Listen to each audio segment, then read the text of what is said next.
계엄 이야기는 이재명 당대표가 했습니다. 최근에 계엄 얘기가 자꾸 얘기되고 있고 종전에 만들어졌던 계엄안에 보면 이 계엄 해제를 국회가 요구하는 것을 막기 위해서 국회의원들은 계엄 선포와 동시에 체포 구금하겠다는 그런 계획을 꾸몄다는 이야기도 있습니다. 그러니까 계엄 선포와 동시에 국회의원들을 체포 구금하겠다.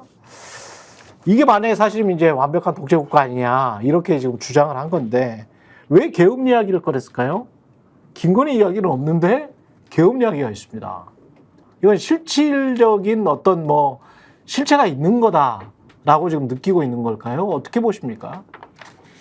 뭐 그럴 민주당의 내부에 어떤 정보가 있어서 이제 네. 이런 주장을 했는지까지는 제가 알 수 없으나 계속해서 이런 이제 말씀을 하는 거는 뭔가 뭐 단서가 있으니까 이런 말씀을 하는 측면이 있겠죠. 그동안 이제 얘기를 한 거는 예를 들면은 군 인사가 의심스럽다라는 부분이 있지 않습니까? 예. 김용현 예를 들면은 국방부 장관 후보자가 경호처장이던 시절부터 군 인사에 계속 개입을 해왔는데 예를 들면 군에서 정보에 관련한 정보를 다루는 분야의 이제 사령관들, 뭐 기무사령관이랄지 지금은 이제 이름 바뀌었습니다만은 방첩사령부랄지 소위 말하는 뭐 777 사령부랄지 이런 데가 다 이제 소위 말하는 충암고 라인이다. 그런 데를 잡은 이유가 뭐겠냐? 윤석열 대통령을 뭐 탄핵을 한다든지 뭐 이런 것에 대한 요구가 커질 때 그런 걸 통해서 국민들이 막 거리로 나오고 이럴 때 그런 것들 사전에 감지해가지고 예를 들면 계엄령을 통해서 그거를 예를 들면 군사적으로 뭔가 대응하기 위해서 아니냐 이런 의심들이 있는 가운데 뭐 어떤 것을 통해서 이런 주장을 민주당이 하고 있는지는 모르겠으나 그런 의심을 갖고 있는 것 같은데 근데 이재명 대표가 이런 얘기를 꺼내기까지 이제 흘러온 논리는 그런 얘기인 것 같아요. 그리고 한동훈 대표가 뭐 사법 리스크 얘기하고 그런 얘기를 하니까 그러면 이재명 대표는 거기에 대해서 그리고 이제 사법 리스크 얘기에 더해가지고 또 무슨 얘기를 했냐면 이재명 대표한테 한동훈 대표가 면책 특권 얘기도 하고 막 이러지 않았습니까? 국회의원의 면책 특권에 대해서 면책 특권 제한하는 얘기 뭐 이런 걸 하니까 대통령의 그러면은 이 소추권 얘기도 하고 뭐 이런 거잖아요. 그런 얘기를 하면서 권위주의에 대해서 그리고 독재에 대해서 얘기를 하는 과정에서 뭐 이런 얘기도 하고 그런 어떤 맥락이 아닐까라는 생각이 들어요. 그래서 예를 들면 계엄을 선포한다는 계엄 선포를 준비한다는 얘기도 있는데 그거에 대해서 대통령실은 계엄을 선포하면은 예를 들면 국회에서 과반 이상이 해가지고 요거를 무효화시킬 수 있는데 그걸 우리가 고려하고 있겠느냐라고 항변하고 있지만 그러나 과거에 이제 계엄 관련해 갖고 준비했던 문건이나 이런 과정을 보면은 그 아예 이제 계엄 선포했을 때 의심스러운 국회의원이나 이런 사람들은 아예 못 움직이게 해놓고 그리고 계엄을 쭉 이제 밀어붙이는 그러한 계획도 있었던 거 아니냐라는 얘기가 일각에서 나왔었거든요. 그러니까 그런 얘기를 하면서 대통령 권한이나 이런 것들을 이런 식으로 남용하는 거에 대한 우려 이런 것들을 제기한 게 아닐까 이렇게 생각을 하는데 저는 계엄 관련 얘기를 한 것보다 이 한 거에 대한 반응이 더 웃긴 것 같아요. 대통령실의 반응? 그렇죠. 예. 대통령실이 바로 반응했지 않습니까? 예.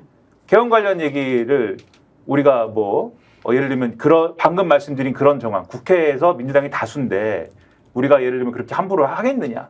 반발을 막 했잖아요, 바로. 예. 이전까지는 반발도 안 하다가. 예. 안 한 것까지는 아니죠. 슬슬 하다가. 근데 이 반발을 왜 했을까 잘 생각해 봤어요. 안 한다는 이야기는 안 했어. 뭐 그렇게 계엄을 안 하겠다. 계엄을 안 하겠다. 뭐 이런 이야기는 안 했어. 예. 근데 재미있는 거는 당장 오늘 아침에 한동훈 대표가 얘기를 했습니다. 어제 아무 말도 안 했잖아요, 이 대목에 대해서. 한동훈 대표가. 오늘 아침에 한동훈 대표가 이렇게 얘기를 했습니다.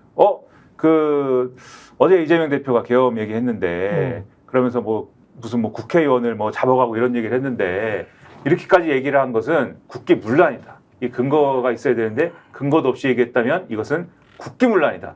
이렇게 얘기를 했습니다. 그러면 저는 이 과정을 통해서 대통령실이 얘기한 거는 한동훈 대표 들으라는 취지도 있구나. 그럴 수 있네. 왜 너 그거 듣고만 있어? 이재명이 계엄 얘기하고 이러는데 너는 왜 그거 듣고만 있어? 이런 식으로 지금 가고 있는 것이다. 이런 의심이 상당히 든다 지금. 그러네요.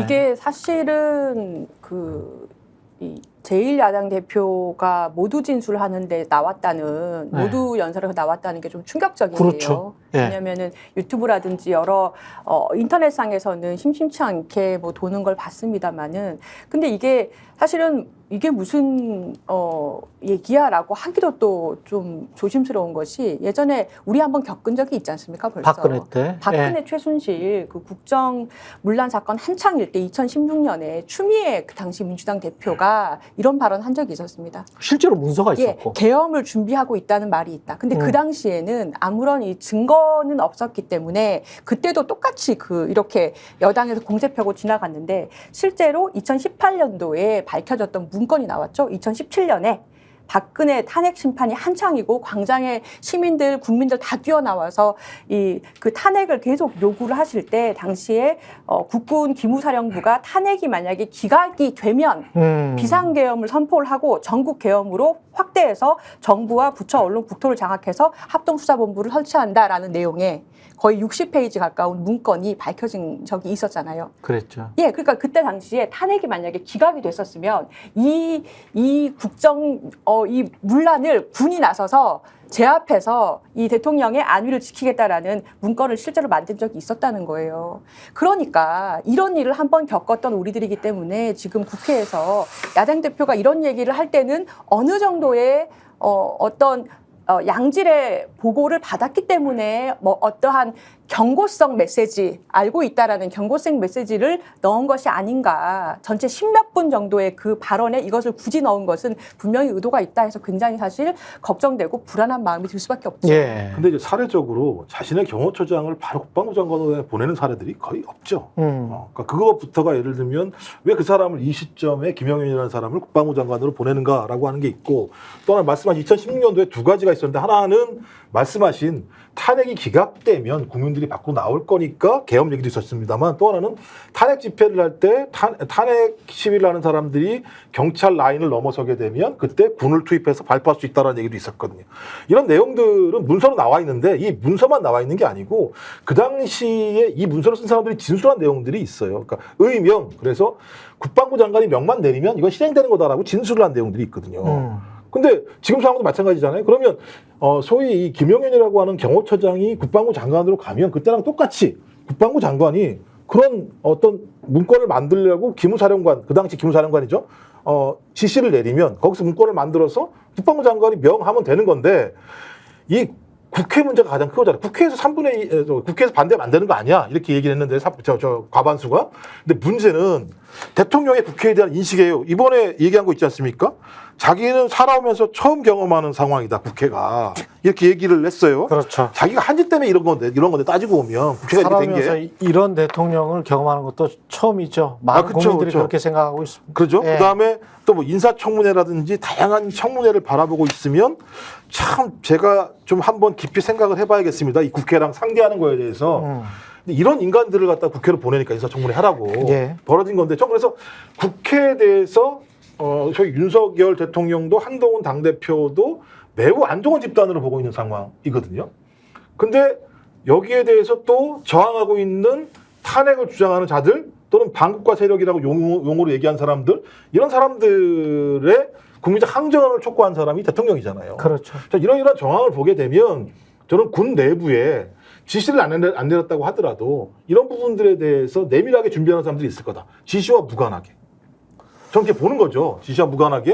근데 만약에 그것이 지시가 된다면 그 구체성은 더 빨리 확보가 되겠죠. 저 그렇다면 이재명 당대표가 어떤 얘기를 들었는지 모르겠습니다만 예. 저는 내부에서의 그런 흐름들의 일단이 있다라고 하는 내용들이 들어오지 않고서야 굳이 국민들이 다 듣고 있는 현장에서 그런 발언을 했을 리가 없다. 그러니까 지시의 유무와 무관하게 2016년의 사례, 그다음에 최근에 대통령이나 그다음에 김영현이라고 하는 인사 이런 절차를 봤을 때 그럴 가능성들이 농후할 수 있다라고 하는 이런 차원에서 저는 엄중 경고 차원에서 얘기할 수도 있다는 생각이 들고요. 이 경고를 하는 것이 필요하고 야당 입장에서는 의혹을 제기할 수 있어요. 과거에 문건이 나온 사례가 있기 때문에. 그리고 그 문건의 실행 여부와 관계없이 그 당시에도 어쨌든 기무사 내부에서 그 문건을 계속해서 업데이트를 해가면서 준비를 했다는 거 아닙니까? 그래서 업데이트된 버전 따져가면서 그때 수사를 했던 거잖아요. 어느 버전에서는 어느 단계에서 어떤 내용들이 들어있었고 그래서 이게 유무죄를 갈랐던 거 아닙니까? 그 당시에. 근데 이런 게 있단 말이에요. 지금 이제 한동훈 대표, 저는 이제 그래서 그런 문건이 하거나 준비를 하고 있거나 또는 거기에 대한 이제 어떤 비판이 있거나 이럴 수 있는데 거기에 대한 대응이 너무 웃기다. 그러니까 대통령실이 이렇게 반응하는 것도 웃기지만 한동훈 대표가 오늘 아침에 한 얘기가 저는 너무 웃긴 얘기예요. 이게 국기문란이라고 얘기한 거지 않습니까? 네.